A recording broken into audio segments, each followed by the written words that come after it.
Hey folks. Welcome back. Don't forget that when you jump into a game in 5 days, Summoner's Rift is going to look and feel a little bit different. Get ready for some new objectives, map changes, and updates to the core item system.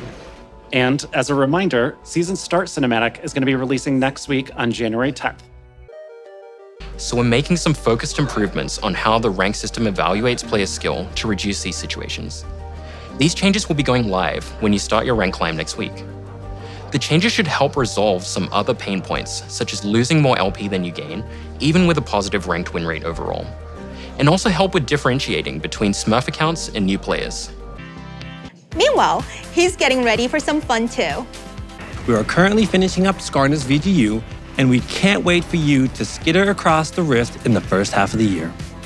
After Skarner, we're working on 2 other champion updates. The first one is for a champion we haven't talked about before, but plays a pretty big role in a show that maybe you heard about, Arcane.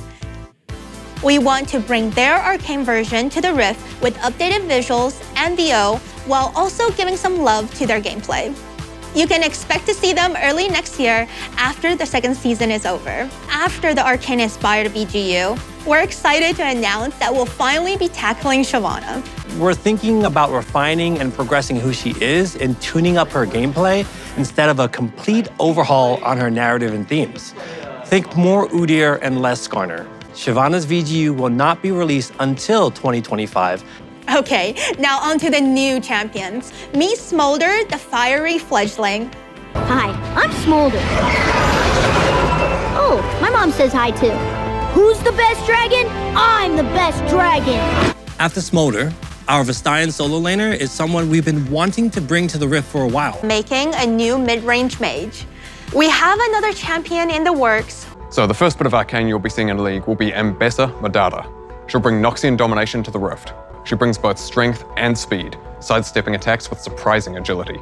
To celebrate Arcane Season 2, we'll have Arcane-inspired gameplay and a new VGU, new skins, as well as a few other surprises. Can we show them a clip?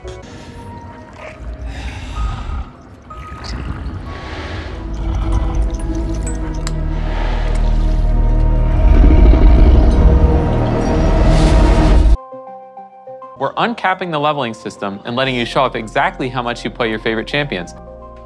Levels 7 through 10 will unlock new versions of the Mastery emote, and after that, we'll add an evolving number that displays your total Mastery level from 11 and beyond. Your current champion Mastery points will carry over to the new system. So if you've already grinded to Mastery 7 on your main, there's no need to do it again, and those of you with enough Mastery points will end up at even higher levels. We're happy to share, though, that it's coming back again in the first half of this year with even more improvements. Our goal for the next iteration of Arena is to increase champion diversity, improve game-to-game variance, and foster even more experimentation. The biggest change you'll see is that we're increasing the number of teams from 4 teams of 2 to 8 teams of 2, for a total of 16 players in each game of Arena, making Arena a 2v2, v2, v2, v2, v2, v2, v2. You can also expect to see some new augments, new maps, and some other improvements that we're still right now exploring. URF will be back for Lunar New Year, and then we'll be following that up with One for All. We're experimenting with yet another new mode that, like Arena, will be a totally different take on core League gameplay. But unlike Arena, this will be a little bit more of a chill way to spend time with your friends. We don't want to spoil too much yet, so we'll be back later this year to share more. One of our goals this year is to maintain and improve the competitive integrity in all of your League games, whether it's in ranked or normals, Clash, Arena, whatever. So in late February or early March, we're bringing Vanguard to League.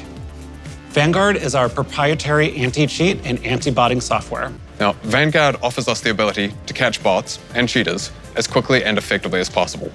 It also gives us the opportunity to do things like hardware ban offenders and terminate matches in which a cheater is detected, refunding loss of LP for everybody except the person cheating, of course. Now, we know that there's a question and concern of data privacy.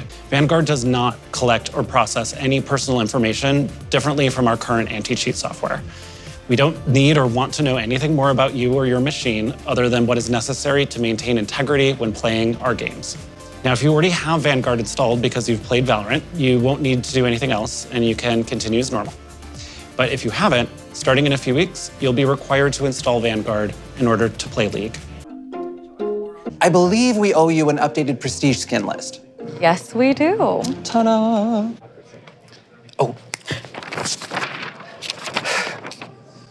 In the first half of the year, you can expect prestige skins for Rakan, Ezreal, Kindred, Evelynn, and Kayle in that order. We'll be back later in the year to give you all an update on the second half of the year.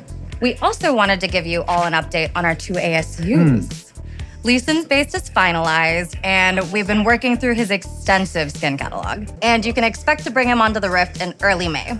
With Teemo, his ASU is taking us a bit longer than we originally intended, and we're currently figuring out our updated timelines, but we'll be back with an update later this year with a... Now on to the new and returning skin thematics of the year. So first up, we're going to be celebrating the Lunar New Year with a brand new thematic called Heaven Scale. So Heaven Scale's design fantasy skews a bit more heavily into ancient historical divinity and garments. We also have another brand new thematic coming up that delves into a world where primal instinct reigns supreme, called Primal Ambush.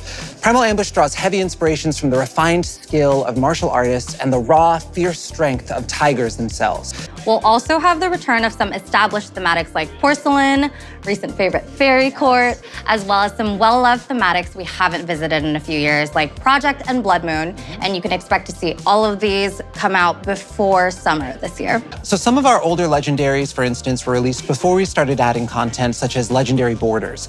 So we're going to be going back to add them to skins that missed out. This includes skins such as Broloff, Corporate Mundo, and Dragon Trainer Tristana. Trist will actually be live in just a few days.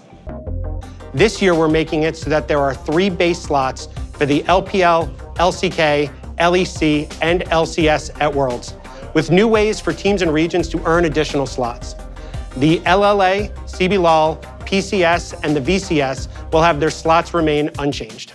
For the first time ever, the winning MSI team will be awarded a guaranteed spot at Worlds, which also counts as an additional slot for their region. And the next best performing region at MSI will secure an additional world seed for their region. This year's MSI will be held from May 1st through the 19th in Chengdu, China. Worlds would be returning to Europe, with the finals taking place in London, England at the O2 Arena.